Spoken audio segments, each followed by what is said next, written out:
ඔයාගේ නැති වෙච්ච NVQ සහතිකය වෙනුවට අලුතින් NVQ සහතිකයක් ලබා ගන්නේ කොහොමද කියන කාරණාව තමයි අද වීඩියෝ එකේදී මම කතා කරන්න බලාපොරොත්තු වෙන්නේ.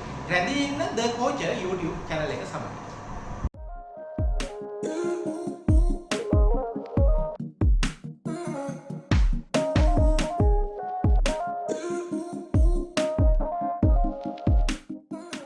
ඔයාගේ තියෙන වෘත්තීය නිපුණත්වය ජාතික වශයෙන් හෝ අන්තර්ජාතික වශයෙන් සම්මතකරණයට ලක් කරලා ලබා දෙන සහතිකයක් තමයි NVQ සහතිකය නැත්නම් National Vocational Qualification කියලා කියන්නේ. සමහර වෙලාවට මේ සහතිකය ඔයාගේ අතින් නැති වෙන්න පුළුවන්. සමහර වෙලාවට ඒ සහතිකයේ ඉරිලා paludu වෙන්න පුළුවන්.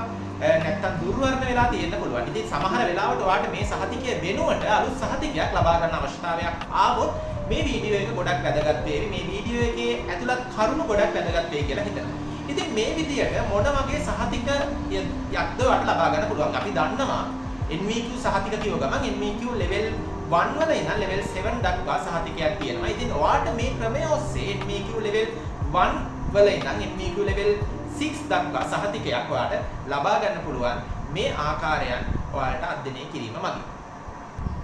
එතකොට මේ විදියට නැති වෙච්ච සහතිකයක් ලබා ගන්න අනිවාර්යෙන්ම ඔයාලා සැපිය යුතු ડોකියුමන්ට් වගේක් තියෙනවා, ડોකියුමන්ට් ප්‍රමාණයක් තියෙනවා. ඔයාලා ඒ ડોකියුමන්ට් ටික ඉදිරිපත් කරන්න අත්‍යවශ්‍යයි මේ සහතිකයක් නැවත ලබා ගැනීම සඳහා. ප්‍රධාන වශයෙන්ම ඔයාලට පළමුවෙන්ම අවශ්‍ය වෙන්නේ ඔයාගේ NVQ සහතිකය නැති වෙලා නම් ඔයා ඒ NVQ සහතිකය ලබාගත් ආයතනයෙන් ඔයා ලියුමක් ලබා ගන්න ඕනේ. මේ විදියට ඔයාගේ නම සහ ඩෙබිට් කාඩ් නම්බර එක සඳහන් වන පරිදි මෙන්න මේ පුද්ගලයාගේ මෙන්න මේ කාලයේදී ලබාගත් NVQ සහතිකය අස්ථානගත වෙලා තියෙනවා කියලා ලියුමක් ඔයා NVQ එක ලබාගත් ආයතනයෙන් ලබා ගන්න වෙනවා. ඒකට ඔයා සමහර විට ඔයාගේ NVQ සහතිකය ලබාගෙන තියෙන්නේ NITA ආයතනයෙන් වෙන්න පුළුවන්. එහෙමනම් ඔයා NITA ආයතනයට ගිහිල්ලා ඒ ලියුම ලබා ගන්න වෙනවා.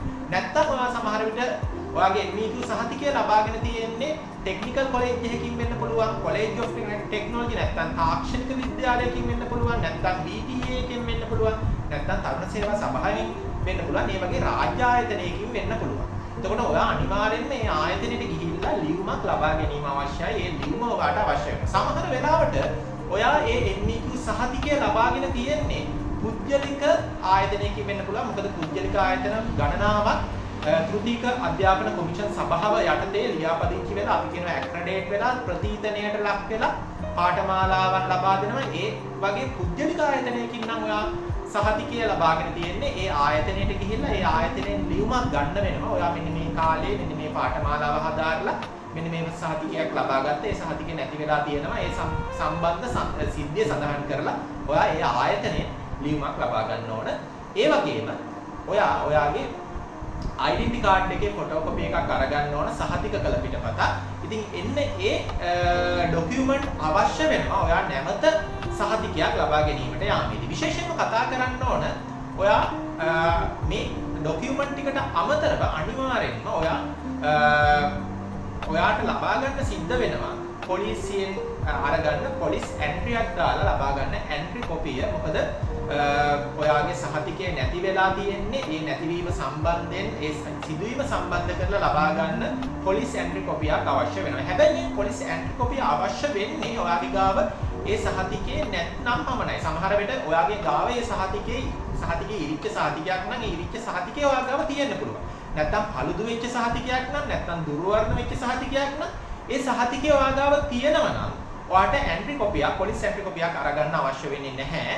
ෆොටෝ කොපි එකක් හරි තියෙනවා නම් ඔයාට ඒ සහතිකේ ඒ පොලිස් එන්ට්‍රියක් කොපියක් ලබා ගන්න අවශ්‍ය නැහැ. හැබැයි ඔයාගේ ගාවේ ඒ වගේවත් සහතිකේ සඳහන් සහතිකේ කොටසක් හෝ සහතිකේ දුර්වර්ණ වෙච්ච සහතිකේ ෆොටෝ කොපි එකක්වත් නැත්නම් ඔයා අනිවාර්යෙන් පොලිසිය එන්ට්‍රියක් දාලා පොලිස් එන්ට්‍රි කොපියක් අරගන්න ඕනේ. ඒක ප්‍රධාන වශයෙන් මම කතා කරා ඔයාට ඉස්සෙල්ලාම අවශ්‍ය වෙනවා මේ පාඨමාලාව සිදු කළ ආයතනයේ ගන්න ලිපියක්. ඒ වගේම ඔයාගේ ඩෙබිට් කාඩ් එකේ සහතික කළ පිටපතක්. ඒ වගේම ඔයාගේ ගාව සහතිකේ කැබැල්ලක්වත් නැත්නම් ෆොටෝකොපි එකක්වත් නැත්නම් අනිවාර්යෙන්ම පොලිසිය එන්ට්‍රියක් දාලා ඒ ගන්න එන්ට්‍රි කොපිය අවශ්‍ය වෙනවා. ඉතින් මේ කොපි ටික සියල්ල මේ තියෙන ડોකියුමන්ට් ටික අරගෙන තමයි ඔයා තෘතීක අධ්‍යාපන කොමිෂන් සභාවට යන්න ඕන.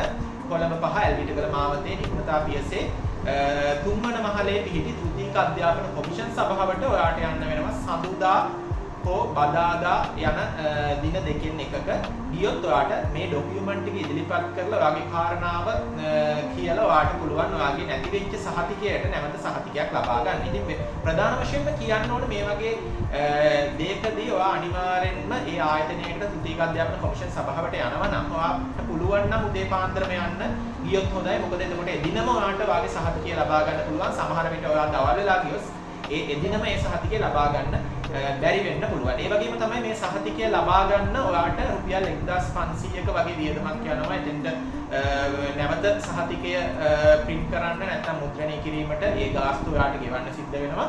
ඉතින් ඒ නිසා ඔබ එයටත් සූදානම් වෙලා යන්න ඕනේ. ඒ වගේම තමයි ඔබ ඔබගේ ડોකියුමන්ට් ටික අනිවාර්යයෙන්ම මතක් කරලා අරන් යන්න ඕන. අඩුවෙන් අරන් යන්න එපා. ඒ වගේම ඔබ යනවා නම් ඔබගේ නම් සහතිකය ඔබම යනවා නම් සුදුසුයි. නැතුව ඔබ අඳුරන කෙනෙක් එතෙන්ට යවනවට වඩා.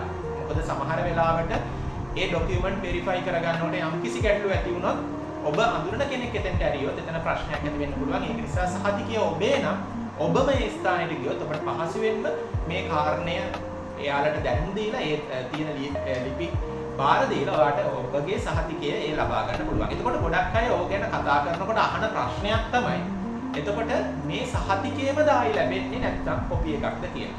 ඇත්තටම මේක NVQ සහතිකයම තමයි ලැබෙන්නේ. එතකොට NVQ සහතිකේ print වෙලා තියෙනවා. මේක duplicate ඒ කියන්නේ කොපි එකක් කියලා.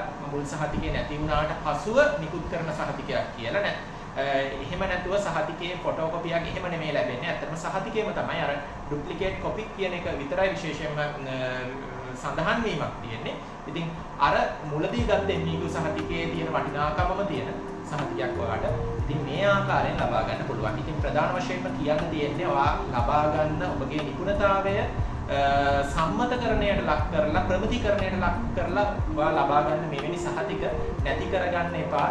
විශේෂයෙන්ම මේ වගේ සහතිකව සුරක්ෂිතව ලබා ගන්න. මොකද සමහර වෙලාවට අපිට හමු වෙලා තියෙනවා සමහර අය තමන්ගේ ඉන්ටර්විව් එකට දින 2-3ක් තියෙද්දි තමයි තමන්ගේ තියෙන සහතික ටික හොයාගන්න යන්නේ. එතකොට සහතිකයේ අස්ථානගත වෙලා තියෙනවා නම් ඉතාලම අපහසුතාවයකටපත් වෙනවා මේ සහතිකය නැවත print කරගෙන යාම සඳහා. ඉතින් මම මේ අද කියපු කරුණු ටික ඉතාලම වැදගත් වේවි කියලා මම හිතනවා ඔයාට. මොකද සමහර ගොඩක් අය දන්නේ නැහැ සහතිකයක් නැති වුණොත් කොහොමද ඒ සහතිකය නැවත ලබා ගන්නේ, මොනවද කරන්න ඕන දේවල් කියලා දන්නේ නැහැ. ඉතින් මේවා තමයි නිවැරදි පියවර. මෙන්න මේ පියවර ටික කිහිපයයි තියෙන්නේ. ඊටාම පහසුවෙන් සහතිකය ලබා ගන්න පුළුවන්. ඉතින් මෙන්න මේ පියවර ටික අනුගමනය කරොත් ඔයාට ඔයාගේ සහතිකය නැවත පහසුවෙන්ම ලබා ගන්න පුළුවන්.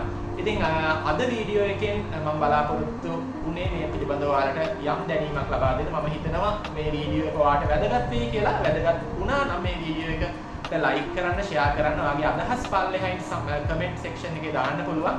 ඉතින් නැවත දිනක අලුත් වීඩියෝ එකක් සමග හමු වෙමි බලාපොරොත්තු වෙන්නේ. මාව වෙන සමගන්නවා. ඔබ සියලු දෙනාටම සුබ දවසක්.